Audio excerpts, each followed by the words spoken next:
Right now at noon, Pittsburg State University holds a tribute for those who lost their lives 23 years ago. And temperatures warming up quickly out there as we continue to stay hot across the area. We'll have the latest on that and Hurricane Francine coming up.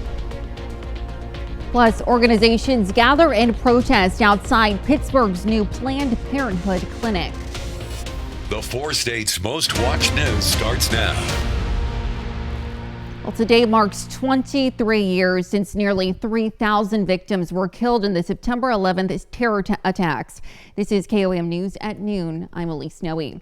Commemoration ceremonies and remembrances are being held across the country, including right here in the 4 states. This morning, a cannon firing could be seen and heard across Pittsburg State University's campus during a remembrance ceremony for those who lost their lives. ROTC cadets fired the cannon from the northwest corner of Carney Smith Stadium at the exact times the plane struck the north and south towers of the World Trade Center and when both towers had collapsed. The cadets and guests also performed push-ups and read the names of each victim who died on that day in 2001. Now let's check in with Chris Warner for a look at the forecast. Yeah, temperatures are heating up across the area, and we actually have a minor traffic alert for folks as you are making your lunchtime commute. This is the MoDOT camera 20th and Rangeline. So if you were with us this morning, about 5 o'clock or so, the traffic signal there at 17th and Rangeline was flashing, but it corrected itself. It has uncorrected itself, and traffic is backing up both directions through here because if you know, there's a signal right there at 15th and of course this one at 20th. So if you're traveling on Rangeline north or south, in that zone, you're going to want to slow down, make time to stop, keep distance between you and the car ahead of you until MoDOT can get out there and get that thing corrected, because the last thing we want is somebody to get into an accident, and the last thing you want is to get into an accident on your lunch hour. All right, our camera downtown Pittsburgh looking good. You can still see the haze out there from those smoke from the wildfires out west. Started yesterday at 51, made it up to 89 degrees, and right now we're up to 87 already, 84 in Pittsburgh. And around the region, temperatures a nice warm up. We got low, mid, upper 80s, getting close to 90 in parts of northeastern Oklahoma as well. We're going to continue to warm up. We're going to be about 90 degrees. Some of you may be a little more than that. Clouds will continue to increase as we head into the evening. We'll start to go mostly cloudy overnight, and eventually falling back into the low 70s by 11 o'clock. We still have Hurricane Francine out there. We'll talk about what kind of impact it may have on our weather and some rain chances next week here in just a few more minutes. Elise? All right, thanks, Chris. Well, authorities in Joplin say a woman is dead following an overnight crash on I-44. It happened around 3 yesterday morning near mile marker 6.2. According to the Missouri State Highway Patrol's crash report, the driver, 22-year-old Jessica Chapman of Joplin, was driving east when she went off the road, hit a guardrail, and overturned. She died at the scene. Authorities in Jasper County have arrested a suspect in the deaths of 8 puppies found in a plastic tote outside the Joplin Humane Society. The Humane Society officials say the tote was discovered this past weekend in a spot where it was not easily seen. Now, all of the puppies were found dead inside. Now, the sheriff's office says a suspect is in custody, though official charges are pending. Authorities also have a person of interest in this case who was arrested for outstanding warrants. The Pittsburgh City Commission is discussing cracking down on people who take shopping carts from grocery stores and rummage through trash bins. KOAM's Melissa Alexis spoke to community members about their perspective. It's a quality of life issue. An ordinance could make taking shopping carts off the premises of a store illegal. The director of community development for the city of Pittsburgh says the frequency of shopping cart theft is an issue. We've found that it's more frequent than we'd like, and it's also really difficult for the retailers to recoup that cost. Shopping carts are really expensive. The city of Pittsburgh is also considering making it illegal to go through trash bins that are not your own without permission. Others are coming behind them and digging through, leaving trash out. That's blowing down the streets, it's blowing down our alleys. There's paper, there's cardboard, there's furniture, there's household goods. As a business owner, would come to my shop and I'd find trash all over the yard, and it's because somebody is scrounging through the dumpster. Community member Roger Lomshek says many people pushing the carts are unhoused. We've got homeless people who use the shopping carts as a means of carrying around stolen goods, and the carts themselves are stolen. Mandy Yance, who frequents the Wesley House, says making it illegal to take things from trash bins and selling them would eliminate a way for the unhoused to make money. She also believes making it illegal to take shopping carts away from a store premises would make things more difficult for the unhoused. They need the shopping carts to carry their stuff from point A to point B. How are they supposed to get it from point A to point B without something to carry it in? Froman, Director of Community Development and Housing, says both ordinances are related to keeping the city of Pittsburgh clean and addressing concerns from stores that had their shopping carts stolen. Reporting in Pittsburgh, Melissa Alexis, KOAM News. Commissioners passed both ordinances on first reading last night. Well, pro-life organizations gathered yesterday outside the new Planned Parenthood clinic in Pittsburgh to express their views. These organizations included Operation Rescue and Students for Life of America. Organizers say they want to bring attention to the new facility and the fact abortions are performed there. They say they are also concerned about the center's proximity to Pittsburgh State University and the states of Missouri, Arkansas, and Oklahoma, which have more restrictive abortion laws. We want to save babies from abortion. We want women to have productive lives that include their children. We believe that women can be productive and successful and live very fulfilled lives with their children at their side instead of their children being tossed away like they're trash. Well, in a statement to KOAM, a spokesperson for Planned Parenthood called the event a, quote, unnecessary disruption to the patients who come to Planned Parenthood for essential comprehensive sexual and reproductive health care services. Missouri Supreme Court yesterday ruled an amendment to restore abortion rights in the state can stay on the November ballot. Now, Amendment 3 aims to make abortion rights a part of the state's constitution. Secretary of State Jay Ashcroft had removed the measure from the ballot following a county circuit judge's ruling in a case claiming the petition to add it misled voters by not informing them of all the abortion laws it would repeal. Now, the state's highest court disagreed and says Ashcroft must ensure the measure is on the ballot. Coming up, former President Donald Trump and Vice President Kamala Harris go head-to-head in their first debate. And later, we're making a pork with apples and bacon in the Mr. Food Test Kitchen. Well, both the Harris and Trump presidential campaigns are taking a pause today as the nation marks 23 years since the September 11th terrorist attacks. Jared Hill is in Philadelphia to break down the big moments of last night's debate.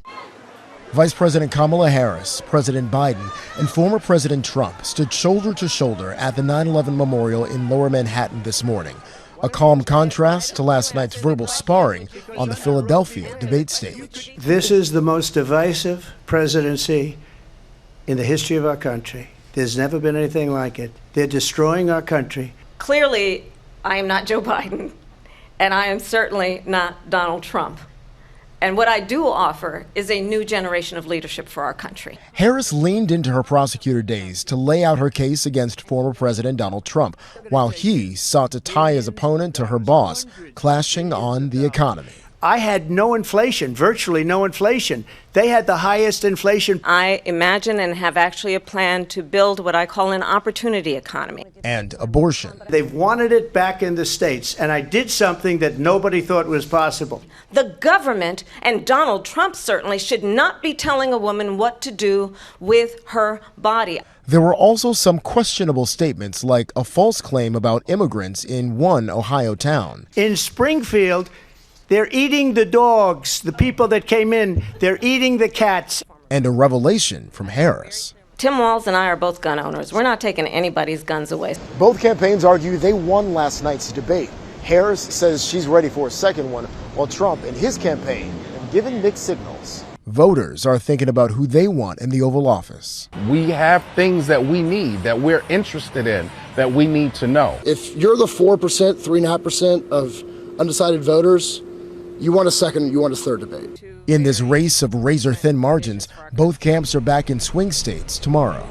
Jared Hill, CBS News, Philadelphia.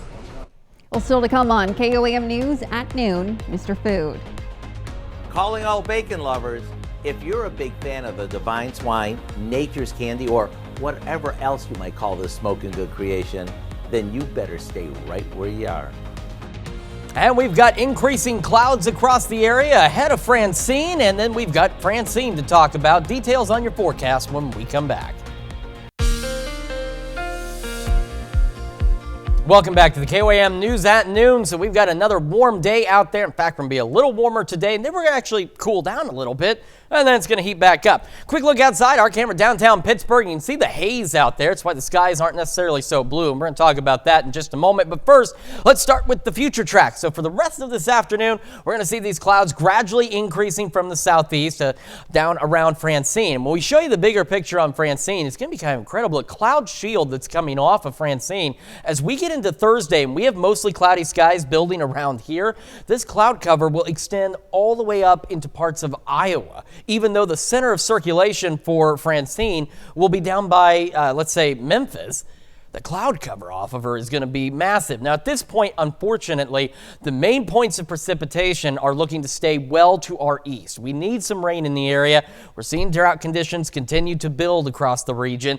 We're not looking to get much rain, if any at all, from Francine. There may be an isolated shower or two, but overall, the chances are less than 10%. And we go into our Friday, and as Francine's remnants continue to track on out of this region and off to the north and east, we'll start to see clouds begin to decrease in the second half of our Friday, and they'll do so rather slowly, but they will eventually begin to clear out. But as you can also see, again, no rain out there. So here's Francine as she stands. 90-mile-an-hour winds, still a Category 1 storm. Some good news for the folks in Louisiana at this point, set to make landfall 7 o'clock this evening as a Category 1 hurricane. Now, initially, it was showing Category 2 strength at making landfall, but still, nonetheless, a destructive storm rolling into Louisiana later this evening. It will continue to track north, going almost right over Jackson, and then eventually end up with the center of circulation and the remnants near Memphis. And as you can see, if you hadn't joined us this morning and you were here yesterday, for example, the cone of uncertainty here on this path yesterday stretched from Springfield to Nashville. And now you can see there's a lot more certainty in the end path here. Now, most of the data does suggest that Francine is going to go right through the middle of this and end up over St. Louis as we head into the weekend. If for any reason something pushes her a little further to the west, we could get a few stray showers, but unfortunately, most of it looking to stay away from us. All we're going to get is at least some briefly cooler temperatures, and we'll see the cloud cover. So there's Francine as we head through Thursday evening, and the main point still around the St. Louis and to the south and east of St. Louis. So that's why we're not expecting much in the way of rainfall here at all. Now here's that smoke tracker heading into the rest of this evening from the fires out in the Great Basin, and that's continuing to leave us with hazy skies. Now as we head into our Thursday and the clouds increase, it won't be as easy to discern the hazy skies from the cloudy skies, but you can also see some of that smoke may even thicken up a bit for some folks as we head into Thursday. And as such, our air quality is not bad yet, but we're starting to see stations reporting moderate air quality across the area. So we're no longer at good, we're at moderate. We're not at the unhealthy levels yet, but still having an impact out there for us.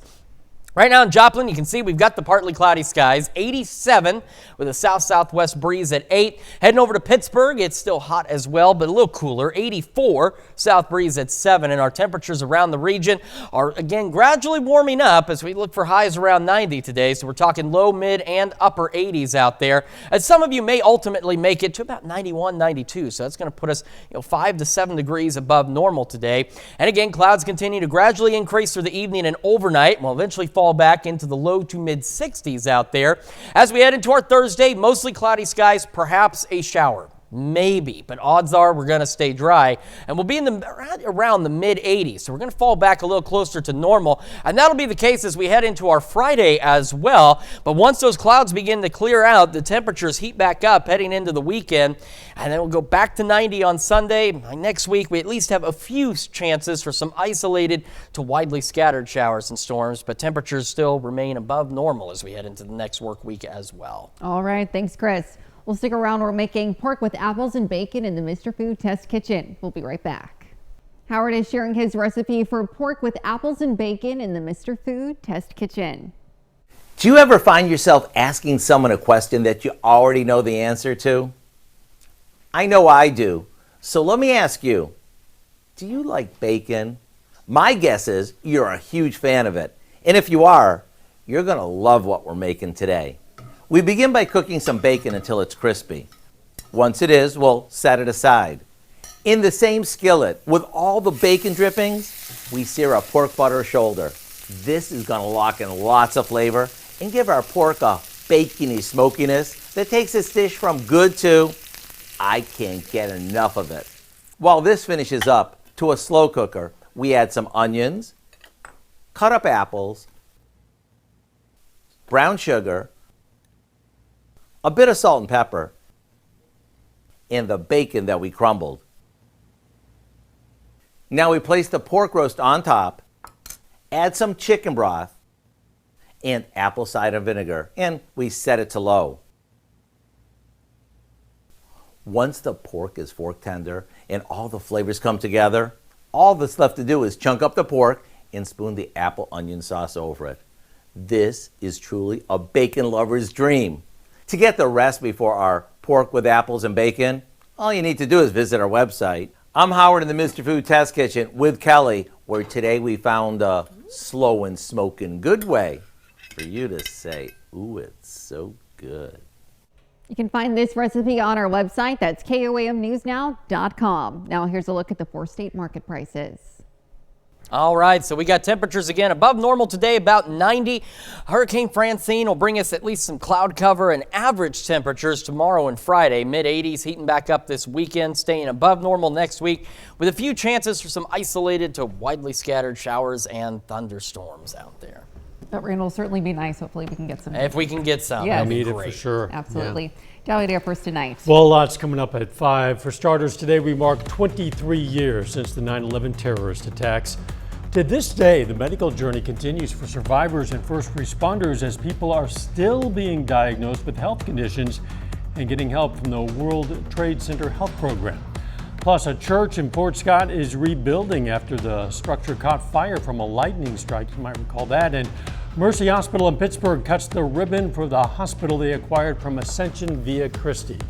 Hope you join us for those stories. A lot more, of course. It's all coming up on KOAM News at 5. All right, thanks, Dal. And that's the news for now. Thank you for joining us on KOAM News at noon. We'll see you right back here at 5. But before we go, we'd like to introduce you to media students from the Yates Center Junior High. Have a great rest of your day.